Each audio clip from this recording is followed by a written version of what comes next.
The text came through while I was reviewing documentation at the National Archives in Washington, D.C. My phone buzzed against the mahogany table, and I glanced down to see my brother Derek's name on the screen. Cleaned out your storage room. Sold those ugly paintings you've been hoarding. Made $8,000. You're welcome. About time someone in this family knew how to make real money. My hand stilled over my coffee cup. The paintings. My chest tightened, but I kept my expression neutral. The librarian across from me didn't notice anything amiss as I calmly set down my phone and returned to the 18th century maritime documents I'd been cataloging. Another text arrived 30 seconds later. Dealer said they were amateur work but paid cash anyway. Splitting it with mom and dad since they let me use your room for storage. Fair is fair, right? Face with tears of joy. I typed back a single word, understood. Then I made a phone call. The paintings Derek had just sold weren't mine to sell. They weren't his to touch. They weren't even legally available for private ownership. Each one was a recovered cultural artifact currently under federal protection, temporarily housed in my secure storage facility while undergoing authentication and provenance research. I was the lead art historian for the FBI's Art Crime Team's Cultural Heritage Division, specializing in Revolutionary War-era artwork. Those 7 paintings represented 18 months of international investigation, cooperation with Interpol and careful negotiation with private collectors. Combined insurance value, $1.2 million. Legal status, protected government assets. My brother had just committed a federal crime. I finished my work at the archives, submitted my research notes, and caught the 4 p.m. train back to Philadelphia. My phone buzzed continuously during the journey. More texts from Derek, then from my mother, then from my father. Derek, use some of the money to book that Vegas trip I've been planning. Thanks, sis. Slot machine. Mom, Derek told us about the paintings. So glad he could help you declutter. You always were a pack rat, sweetie. Dad, your brother's finally showing some initiative. Maybe you could learn something from him about turning a profit. I didn't respond to any of them. Instead, I opened my secure work phone and sent a carefully worded email to my supervisor, Special Agent Catherine Morrison, along with the assistant U.S. attorney assigned to our division. I attached photographs I'd taken of the paintings in storage 3 weeks earlier, provenance documentation and the text messages from Derek. Catherine called me within 10 minutes. Emma, please tell me your brother didn't actually sell the Peel collection. All 7 pieces, I said quietly. He texted me about it 2 hours ago. There was a long silence on the line. Then, the authenticated Charles Wilson Peel portraits we recovered from that estate fraud case in Geneva? The ones scheduled for Smithsonian transfer next month. Yes. Jesus Christ. Catherine's voice shifted into professional mode. Where are you now? On the train. I'll be home in 40 minutes. Don't go to your apartment. Come straight to the field office. We need to move on this immediately. Do you know who he sold them to? He mentioned a dealer. No name yet. We'll trace it. Emma, I'm sorry, but you know what this means. I know, I said. My voice remained steady. Federal theft of government property. Art fraud. Possibly interstate transportation of stolen goods depending on where the buyer is located. Your brother's looking at serious time. I know, I repeated. My family had never understood my work. To them, I was Emma the eternal student. Emma who spent too much time with dusty old paintings. Emma who'd never had a real job, despite my PhD in art history and my position with the FBI. Derek was the successful one. He'd opened 3 cell phone repair shops in the Philadelphia suburbs, drove a BMW he couldn't quite afford, and never missed an opportunity to remind everyone that he made actual money, while I played with old pictures. My mother had stopped asking about my work years ago. It's too complicated, sweetie, she'd say whenever I tried to explain a case. My father would change the subject to Derek's latest business expansion or my younger sister's marketing career. When I'd asked Derek to avoid my storage room at the apartment, the climate-controlled space where I occasionally kept work materials that didn't require vault-level security, he'd laughed. What, afraid I'll steal your precious doodles? Apparently yes. The FBI field office in Philadelphia was bustling with activity when I arrived. Catherine met me in the lobby, her expression grim. She was a striking woman in her 50s, with steel gray hair and the kind of presence that made people instinctively straighten their posture. Conference room 3, she said. Art crime team is assembling. Tracy Perkins is already here. The next 2 hours were a blur of statements, documentation and strategic planning. The assistant U.S. attorney, James Perkins, was a sharp-eyed man in his 40s who'd prosecuted several high-profile art theft cases. The paintings were in your apartment? He asked, reviewing my written statement. In a secure storage room. Climate-controlled, locked, with documented chain of custody. My brother had a key to the apartment for emergencies but explicit instructions never to enter that room. Do you have those instructions in writing? Text messages. Emails. I'll provide everything. Perkins nodded. The moment he sold federal property, he committed a felony. If he transported the paintings across state lines or the buyer did, we can add more charges. The dollar value puts this in serious territory. We're talking potential prison time of 5 to 10 years. I felt nothing. No satisfaction, no guilt. Just the cold weight of inevitability. We need to locate the paintings, Catherine said. Emma, look at your brother's texts again. Anything that might identify the buyer. I scrolled through Derek's messages. He said dealer. He used the term cash. That suggests a gallery or a private dealer who handles estate sales. In Philadelphia? Most likely. Derek wouldn't drive far for this. He thinks he's being clever, but he's lazy. One of the junior agents, Marcus Chin, spoke up from his laptop. I'm running searches on recent cash art transactions in the Philadelphia area. Cross-referencing with dealers known to handle American colonial artwork. His fingers flew across the keyboard. Got a hit. Rothman Gallery in Rittenhouse Square posted new acquisitions on their Instagram 2 hours ago. Quote, exciting new collection of 18th century portraits. Colonial American art enthusiasts, don't miss this. Catherine leaned over his shoulder. Pull up the images. My paintings filled the screen. All 7 of them, displayed in Rothman Gallery's showroom, price tags clearly visible. They were being sold as attributed to Charles Wilson Peale. A careful hedge that wouldn't survive expert authentication, but enough to justify the gallery's listed prices ranging from $45,000 to $200,000 each. That's them, I confirmed. The provenance documentation was in my files. Derek must have taken that too, or at least enough information to make the sale credible. Perkins pulled out his phone. I'm calling Judge Martinez for a warrant. We'll need to seize the paintings immediately and freeze the gallery's assets related to this transaction. What about my brother? I asked quietly. Catherine's expression softened slightly. Emma, you know we have to arrest him. He committed federal theft. We have documented evidence, including his own text messages confessing to the crime. I know. Are you going to be okay with this? I met her eyes. He stole $1.2 million in federal assets. He could have derailed an international investigation. He committed a serious crime because he thought I was too stupid to have anything valuable. I paused. Yes, I'm okay with this. The warrant came through at 8:47 p.m. By 9:15, a team of FBI agents and Philadelphia police officers had surrounded Rothman Gallery. I watched from an unmarked vehicle as they entered the building, presented the warrant to the shocked owner, and began the process of documenting and seizing the paintings. The gallery owner, a silver-haired man named Stuart Rothman, cooperated fully once he understood the situation. According to his statement, which I read later, Derek had approached him that afternoon with the paintings, a fake provenance letter I'd apparently written authenticating them as family heirlooms, and a forged bill of sale. He seemed legitimate, Rothman told the agents. He had documentation. He knew the artist's name. He said his sister was an art historian who'd authenticated them before she passed away. I'd passed away apparently. That was Derek's story. I was dead and he was liquidating my estate. The audacity would have been impressive if it weren't so infuriating. By 10:30 p.m., all 7 paintings were secured and en route to the FBI's evidence facility. Rothman was cooperating with the investigation.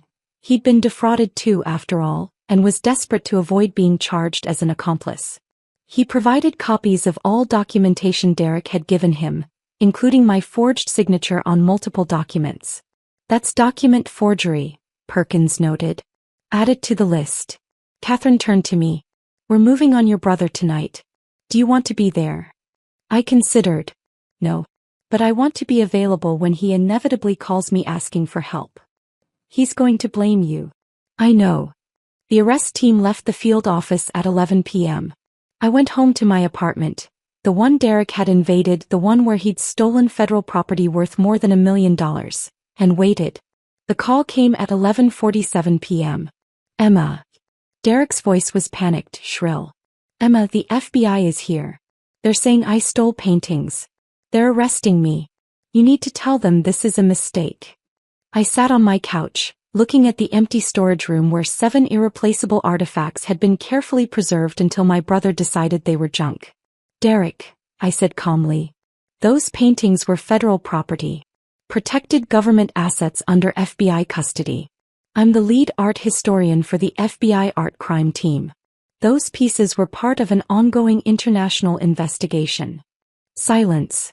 Then, what? You stole $1.2 million in government property. You forged federal documents. You committed art fraud. You're being charged with multiple felonies. You're FBI? His voice cracked. Since when? 7 years, Derek. I've been with the art crime team for 7 years. But you never said, Mom and Dad said you worked with paintings. I do work with paintings. I investigate stolen cultural artifacts and build federal cases against art criminals. I paused. People like you. Emma, you have to fix this. Tell them it was a mistake. I didn't know. You received explicit instructions never to enter that storage room. I thought you were just being dramatic. I didn't think you had anything valuable. Why would you sell something if you didn't think it was valuable, Derek? Another silence. Then I heard my mother's voice in the background. Let me talk to her. The phone changed hands. My mother's voice came through, trembling with anger. Emma Louise Harrison, you tell these people to leave your brother alone right now. Mom, Derek committed federal theft. He sold some old paintings. You're overreacting. Those paintings are worth $1.2 million. They're protected government assets. He forged federal documents and committed art fraud. So what? He's your brother. Family protects family. Family also respects family, I said quietly. Family doesn't steal. Family doesn't forge signatures. Family doesn't commit federal crimes. You're going to let them arrest him over some stupid paintings? Yes. My mother made a sound somewhere between a gasp and a shriek. I didn't raise you to be like this. You raised me to value honesty, respect, and the law. Derek broke all three. The phone went dead. 30 seconds later my father called. I didn't answer. He left a voicemail. Emma, your mother is hysterical. Derek is being arrested. I don't understand what's happening, but you need to fix this. He's your brother. Whatever he did, we can pay it back. Just drop the charges. I deleted the voicemail without responding. The arrest made the local news by morning. Philadelphia man arrested for theft of federal art assets, read the headline on NBC 10. The story was brief but damning. Derek Harrison, 34, had been charged with theft of government property, art fraud, forgery of federal documents, and interstate transportation of stolen goods. The paintings, described as rare 18th-century portraits valued at over $1 million, had been recovered. My phone exploded with messages. My younger sister Jessica. Emma, what the hell? Derek is in jail. Extended family members. Is this true? What's going on? Old college friends. Saw your brother's arrest. Are you okay? I responded to none of them. Instead I went to work. The FBI field office was subdued when I arrived. My colleagues knew the situation. The art crime team was small, tight-knit, and the news had spread quickly. Catherine met me at my desk. How are you holding up? Fine, I said. What's the status on the paintings? Secured in evidence. Perkins is building the case. Your brother lawyered up. Public defender named Rodriguez. Good attorney, actually. He'll advise Derek to take a plea. What's the offer? Too early to say. But given the value, the federal nature of the crime, and the forgery charges. Catherine trailed off. He's looking at significant prison time. Maybe 5 years with a plea, 10 if he goes to trial and loses. I nodded. The paintings. Provenance confirmed. Authentication completed. They'll be transferred to the Smithsonian on schedule. You saved an international investigation, Emma. If those paintings had disappeared into private collections, we might never have recovered them. Derek didn't know that. No. He thought he was stealing worthless junk from his loser sister. The accuracy of that statement made something twist in my chest, but I pushed it aside. What do you need from me? Statement refinement. Court testimony preparation. The usual. Catherine paused. Your family's going to make this difficult. I know. Difficult was an understatement. Over the next 3 days I received 147 text messages, 63 phone calls, and 12 emails from various family members. My mother's messages progressed from angry to pleading to venomous. My father's were shorter but equally hostile. Jessica tried the reasonable approach, suggesting family therapy and mediation. None of them seemed to grasp the fundamental reality. Derek had committed a serious federal crime, and I had no power to make it disappear. On day 4, my mother showed up at my apartment. I opened the door to find her standing in the hallway, dressed in black like she was attending a funeral. Her eyes were red and swollen. Can I come in? She asked. I stepped aside. She entered slowly, looking around the apartment as if seeing it for the first time. Her gaze landed on the storage room door. That's where they were? She asked quietly. Yes. Derek said they looked like amateur paintings. Old portraits that someone's grandmother might have done. They're authenticated Charles Wilson Peale portraits from 1780. Part of a collection that was stolen from a Swiss museum in 1987 and trafficked through private collectors for decades. The FBI recovered them 18 months ago. I was leading the provenance research. My mother sat down heavily on my couch. You work for the FBI? Yes. For 7 years. Yes. Why didn't you tell us? I sat across from her. I did tell you, Mom. Multiple times. You said my job was too complicated to understand. Dad changed the subject. Derek made jokes about me playing with pretty pictures. She flinched. We didn't realize. You didn't want to realize. It was easier to think I was unemployed or working some meaningless museum job than to actually listen when I explained what I do. So you let us think you were a failure? The question hit harder than I expected. I let you think whatever you wanted to think. I couldn't force you to pay attention. My mother's hands twisted in her lap. Derek's bail is $500,000. We can't afford that. I know. Can you help? I looked at her steadily. No. Emma, please. He's your brother. He stole federal property worth $1.2 million. He forged documents. He committed art fraud. If I helped him post bail, I could be charged with obstruction of justice. But you're FBI. You have connections. Which is exactly why I can't interfere. Mom, Derek committed a serious crime. There are consequences. She stood abruptly. He made a mistake. He made multiple conscious choices, all of them illegal. You're going to let your own brother go to prison. I stood too. I'm going to let the justice system work the way it's designed to work. Derek isn't going to prison because of me. He's going to prison because he committed federal crimes. My mother's face crumpled. I don't even know you anymore. You never did, I said quietly. She left without another word. The preliminary hearing was set for 2 weeks later. I attended as a witness, sitting in the federal courthouse and watching my brother shuffle in wearing an orange jumpsuit and handcuffs. He'd lost weight. His usual cockiness had evaporated, replaced by a hollow-eyed fear that might have moved me if I didn't know exactly what he'd done. His public defender, Marcus Rodriguez, was indeed good. He made a compelling argument for bail reduction, citing Derek's family ties and lack of prior criminal history. The judge was unmoved. Mr. Harrison sold federal property worth over $1 million, Judge Martinez said, her voice crisp. He forged federal documents. He demonstrated sophisticated planning and deliberate criminal intent. Bail is denied. My mother sobbed in the gallery. My father sat stone-faced. Jessica stared at me like I was a stranger. After the hearing, Asa Perkins approached me in the hallway. They'll offer a plea soon. Rodriguez knows he can't win at trial. The evidence is overwhelming. What will he get? My recommendation will be 5 years federal prison, 3 years supervised release, full restitution to the government for investigation costs, and a permanent ban from art dealing or sales. And if he refuses the plea? 10 to 15 years if convicted at trial. The judge won't be lenient with document forgery and art fraud on top of the theft charges. I nodded. Thank you. Perkins hesitated. For what it's worth, you did the right thing. Those paintings are irreplaceable pieces of American cultural heritage. If they'd been lost. I know. Your family doesn't see it that way. No, I agreed. They don't. The plea offer came 3 days later. Derek's attorney called my supervisor to inform the FBI that his client would be accepting the government's terms.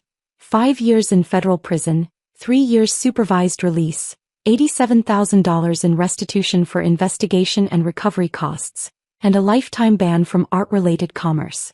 Catherine called me into her office to deliver the news. It's done, she said. Sentencing is scheduled for next month, but the plea agreement is signed. Your brother's going away. I sat down slowly. 5 years. It's better than 15.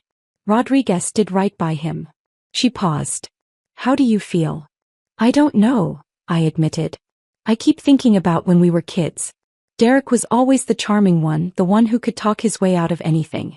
He's probably terrified right now. He should be. Federal prison isn't a joke. I know. I looked up at Catherine. Did I do the right thing?